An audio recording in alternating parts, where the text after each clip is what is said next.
Hi friends, क्या आप महसूस करते हैं कभी कभी आपके सीने में जलन, चुभन, दर्द या कभी आपका गला आपको ऐसे लगता है कि अचानक से कोई स्पाइसी या तीखा खाना खाने के बाद सोर थ्रोट या गले में भी आपको जलन होती है। तो कभी आप मिस्टेकन ये सोचते हो कि ये हार्ट अटैक तो नहीं है या हार्ट की तकलीफ तो नहीं है। तो आइए जानते हैं कि बेसिकली ये कंडीशन होती क्या है और ये किन चीज़ों से ठीक की जा सकती है और कैसे हम इसे कंट्रोल कर सकते हैं।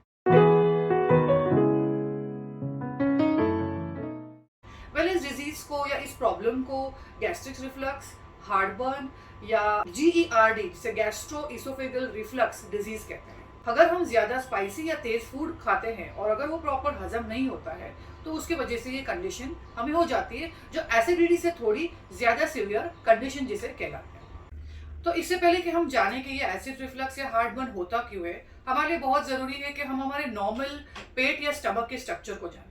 स्टमक हमारा HCl यानी कि हाइड्रोक्लोरिक एसिड हर रोज हर समय सिक्रीट करता है, जिसका pH नॉर्मली 1.3 होता है। जैसे ही हम खाना लेते हैं, खाने को निगलते हैं या स्वेलो करते हैं, तो दो वॉल्व या दो दरवाजे होते हैं जो हमारे इसोफेगस की ओपनिंग में होते हैं, जिसे अपर इसोफेगल वॉल्व कहते हैं, और एक लोअर तरफ होते हैं नीचे की तरफ, जो हमारे स्टमक और इसोफेगस यानी कि खाने की नली के बीच होते हैं, जिसे लोअर इसोफेगस वॉल्व कहते हैं। ये वॉल बेसिकली स्टमक और इसोफेगस के नीचे के हिस्से में रहता है।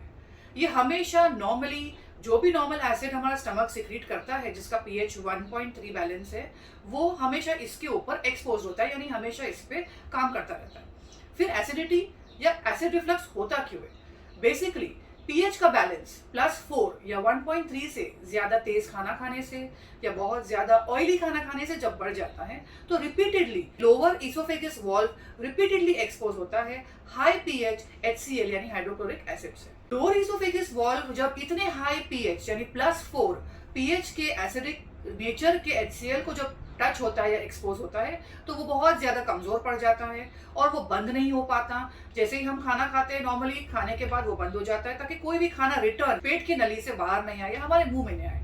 ये इसोफेगल वॉल बहुत वीक हो जाता है, सारा टाइम खुला रहता है, और जब हम लेटते हैं तो ये ज्यादा बढ़ जाता है और हमें ऐसा लगता है कि जितना भी एसिड ऊपर की तरफ आता है आके हमारे फूड पाइप या इसोफेगस से आके हमें गले पे टच होता है, और हमें ऐसा लगता है कि हमारे सीने में या हार्ट की तरफ हार्ट बर्न जिसे कहते हैं, जलन या चुभन होती रहती है और हमारा गला भी खराब होता है। एसिड रिफ्लक्स के सिम्टम्स हमें हार्ट बर्न या ऐसे कि कोई लंप या ऐसा कोई गुच्छा हमारे सीने में फंसा हो, या डिफिकल्टी इन स्वॉलोइंग, या हमें खांसी आना, या गले का सोर थ्रोट होना, या ऐसे लगना कि कुछ ना कुछ म्यूकस या कुछ हमारे गले में जमा है। अगर इस कंडीशन का सही तरीके से ट्रीटमेंट नहीं किया जाए तो हमारा फूड पाइप या इसोफेगस का जो एरिया है, अगर वो रिपीटेड इतना हाई स्ट्रॉन्ग हाइड्रोक्लोरिक एसिड से एक्सपोज होगा तो उसमें अल्सर या बर्न या फिर कैंसर भी होने के चांसेस होते हैं। नॉर्मली हम मिस्टेकन करते हैं इस चीज को एसिडिटी से, तो हम एंटासिड्स यानी एसिडिटी कम करने की मेडिसिन या कैप्सूल्स लेते हैं। उससे ऑफ कोर्स हमें ज़रूर फायदा होता है, क्योंकि हमारा जो एसिड है वो न्यूट्रलाइज ज़रूर हो जाता है और हमें बेहतर लगने लगता है, लेकिन वो वक्ती तौर पे रहता है, क्योंकि वॉल्व खुला का खुला ही रह जाता है। तो एसिडिटी की मेडिसिन उसे बंद करने में मदद नहीं करेगी। उल्टा ऐसे करने से हमारा न्यूट्रलाइज ज़रूर हो जाता है, लेकिन pH बैलेंस जो एसिड का है वो और ज़्यादा बढ़ने लगता है। तो सबसे पहला नेचुरल और हमारे घर में इजीली अवेलेबल प्रोडक्ट है अदरक, यानी कि जिंजर, जो हजारों सालों से जिनकी खूबियां हम जानते हैं, हमारे बचपन से देखा है, सुना है, हमारे चाय में और काफी सारी चीजों में यूज होता है। तो GERD को हम या हार्ट बर्न कैसे हम इस अदरक से हम सॉल्व कर सकते हैं? अदरक के अंदर मौजूद फिनोलिक कंपाउंड्स या जो जूस जो अदरक से निकलता है, वो हमारे स्टमक की लाइनिंग, हमारे इसोफेगस यानी फूड पाइप के अंदर के जो भी टिश्यूज है उसके इन्फ्लेमेशन को, उसके जलन को कम करता है, उसे सूद करता है, उसे ठंडक पहुंचाता है। तो इसे लेना कैसे? अदरक को हम पतले पतले स्लाइसेस में कट करके या तो हम उसे स्क्वीज करके चूस सकते हैं, या अदरक का हम जूस बना के भी पी सकते हैं ठंडे पानी में डाल के, या अदरक को हम छील के उसे छोटे छोटे टुकड़े करके हम सैलड्स में भी ले सकते हैं। दूसरा प्रोडक्ट है प्रोबायोटिक। प्रोबायोटिक में मौजूद फ्रेंडली ईस्ट या बैक्टीरिया हमारे गट के लिए या हमारे स्टमक की लाइनिंग के लिए बहुत ज्यादा फ्रेंडली है। प्रोबायोटिक्स जब हम खाते हैं तो वो हमारे ब्रेन के फंक्शन के लिए भी हेल्प करता है, क्योंकि वो न्यूरोट्रांसमीटर्स बनाता है।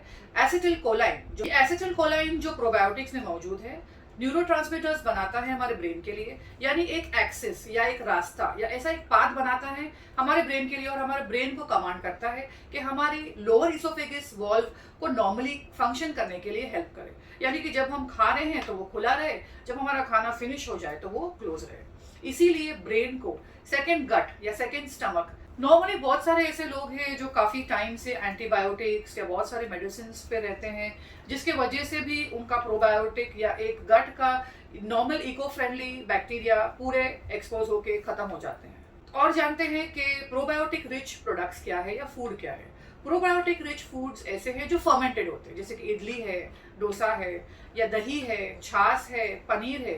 ये सारी चीज़ें आप लेने से, नॉर्मल नेचुरल प्रोबायोटिक आपके बॉडी में लेने से एसिटिलकोलाइन का प्रोडक्शन भी अच्छा हो सकता है और काफ़ी हद तक GERD रिवर्स हो सकता है।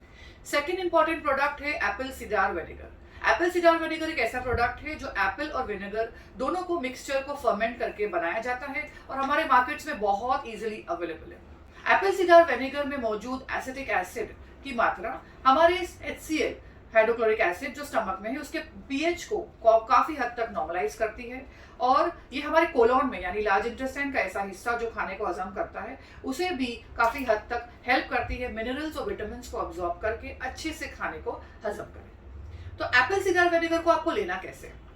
एप्पल सीडर विनेगर को आपको 1 ग्लास ठंडे पानी में 2 to 3 ड्रॉप्स या 1 table spoon Apple cedar vinegar लेके उसे अच्छे से स्टर करके सिप करके स्ट्रॉ की मदद से आपको उसे बिफोर मील्स लेना है। फोर्थ या लास्ट सबसे इंपॉर्टेंट प्रोडक्ट है जिंक एल कार्नोसिन। जिंक एक ऐसा मिनरल है जो नेचुरली हमारे बॉडी में मौजूद होता है, यानी हमारी बॉडी इजीली उसको हमारे फूड के जरिए एक्सट्रैक्ट करती है, और जिंक हमारे बॉडी के अंदर का इन्फ्लेमेशन को कम करता है। अगर हमारे GERD की वजह से हमारे इसोफेगस में या स्टमक में कहीं पे अल्सर बना हो तो वो जिंक एक बैरियर या एक शील्ड या एक दरवाजा बना के उसे कवर अप करती है ताकि इसका इन्फ्लेमेशन कम हो और GERD के हमारे जो भी तकलीफें हैं वो कम हो जाए। जिंक एल कार्नोसिन के कैप्सूल्स रेडिली अवेलेबल है जो हम 70 mg की मात्रा में एक कैप्सूल आफ्टर मील्स ले सकते हैं। तो दोस्तों बढ़ते हैं कॉजेज की तरफ, यानी हमें GERD होता क्यों है। सबसे पहला और इम्पॉर्टेंट कॉज है स्ट्रेस यानी मानसिक तनाव। अगर हमें बहुत ज्यादा स्ट्रेस या टेंशन है, हम सो नहीं रहे हैं या हमारा बॉडी प्रॉपर रिपेयर नहीं हो रहा है, तो हमारा इम्यून सिस्टम वीक होने की वजह से HCl और हाइड्रोक्लोरिक एसिड बहुत ज्यादा pH बैलेंस उसका बढ़ने की वजह से हमें GERD हो सकता है। सेकेंड इंपॉर्टेंट कॉज है बहुत ज्यादा एंटीबायोटिक्स काफी टाइम तक लेना, एंटासिड्स लेना या पेन किलर्स लेना। ये सारे प्रोडक्ट्स जो भी हम मेडिसिन लेते हैं वो हमारे बॉडी के अंदर एसिड लेवल को बढ़ाता है और हमारे स्टमक के हाइड्रोक्लोरिक एसिड के pH बैलेंस को इंक्रीज करता है। थर्ड इंपॉर्टेंट कॉज है लेस क्लोरीन और पोटेशियम हमारी बॉडी में रहना। क्लोरीन और पोटेशियम ऐसे इंपॉर्टेंट मिनरल्स हैं जो हमारे हाइड्रोक्लोरिक एसिड के pH बैलेंस को नॉर्मल करने में हेल्प करता है। फोर्थ और लास्ट कॉज है जरूरत से ज्यादा रिफाइंड ऑयल्स यानी डीप फ्राई खाना खाना, या बहुत ज्यादा शुगर या आर्टिफिशियल स्वीटनर लेना, या हाई ग्लाइसेमिक इंडेक्स या ग्लूटेन ज्यादा लेने से भी हमारे एसिड लेवल और pH बैलेंस हाइड्रोक्लोरिक एसिड का स्टमक में बढ़ जाता है। तो बढ़ते हैं लाइफस्टाइल चेंजेस की ओर। सबसे पहला इंपॉर्टेंट चेंज ऑफ लाइफस्टाइल है कि आप अपने डॉक्टर से मिलिए। अगर आप बहुत ज्यादा एंटासिड्स खा रहे हैं तो आपके एंटासिड्स के डोज को कम कीजिए अंडर योर डॉक्टर्स एडवाइस।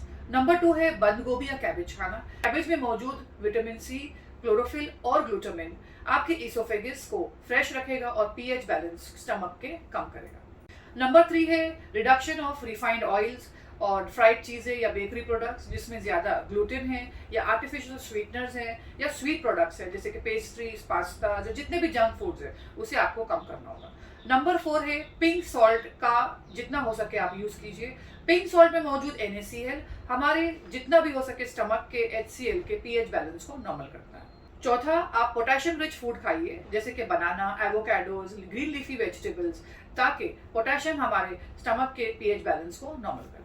पांचवा इंपॉर्टेंट लाइफस्टाइल चेंज है कि आप अपने खाने को स्लोली च्यू कीजिए ताकि जितना हो सके डाइजेशन आधा आपके पेट में हो जाए और आपके हाइड्रोक्लोरिक एसिड को ज्यादा काम ना करना पड़े। छठा इंपॉर्टेंट लाइफस्टाइल चेंज है कि आप सुबह उठ के खाली पेट पे 2 ग्लास पानी पीजिए ताकि आपका HCl स्टेबलाइज हो सके। वह इंपॉर्टेंट है कि आपको जितना हो सके स्ट्रेस कम लीजिए, पॉजिटिव रहिए और जितना हो सके नॉर्मल और अच्छी चीजों की तरफ अपना ध्यान दीजिए। सातवां और सबसे लास्ट इंपॉर्टेंट लाइफस्टाइल चेंज है कि आप सुबह उठ के रोज at least half an hour to 20 minutes तक वॉक कीजिए, ताकि आपके स्ट्रेस लेवल्स कम हो, आपकी इम्यूनिटी बूस्ट हो और आपका stomach normal pH hydrochloric acid secret कर सके। आई होप आपको मेरा ये वीडियो इन्फॉर्मेटिव लगा हो और आपके काफी काम आए। अगर आपको ये वीडियो अच्छा लगा हो तो प्लीज लाइक कीजिए, इसे शेयर कीजिए, कमेंट कीजिए और प्लीज मेरे चैनल को सब्सक्राइब कीजिए। Your body by doctor Huda.